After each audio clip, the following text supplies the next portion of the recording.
In today's video, I'm going to teach you how to convert WPS Office Word to PDF. Welcome, and thank you for watching. In this tutorial, I will guide you through a simple and reliable method for turning your Word document into a PDF using the WPS Office app on your mobile device. This process works smoothly and is especially useful when you need to share, submit, or store your document in a more secure and widely accepted format. To begin, open the WPS Office app on your device and locate the Word file you would like to convert. You can usually find it directly on the home screen or inside one of your folders within the app. Take a moment to make sure you are selecting the correct document before moving forward.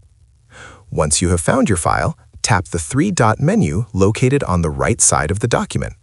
This menu gives you access to several file management options. From the list that appears, choose the option that allows you to share the file as a PDF.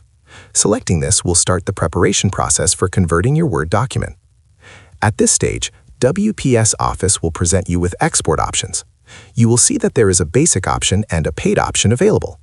The basic option allows you to convert your document to PDF at no cost.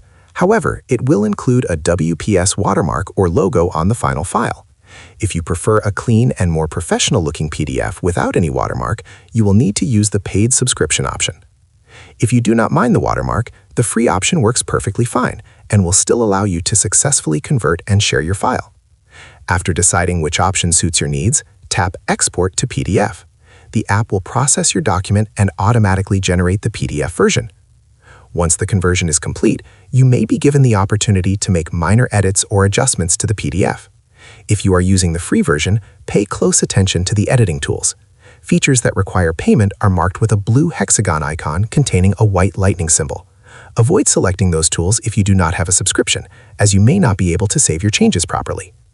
When you return to the WPS Office home screen, you will see your newly converted PDF file ready for use. That is how you convert a Word document to PDF using WPS Office. If you found this video helpful, let me know in the comments. Give it a like, subscribe to the channel, and don't forget to hit the notification bell. Thanks for watching, and I will see you in the next video.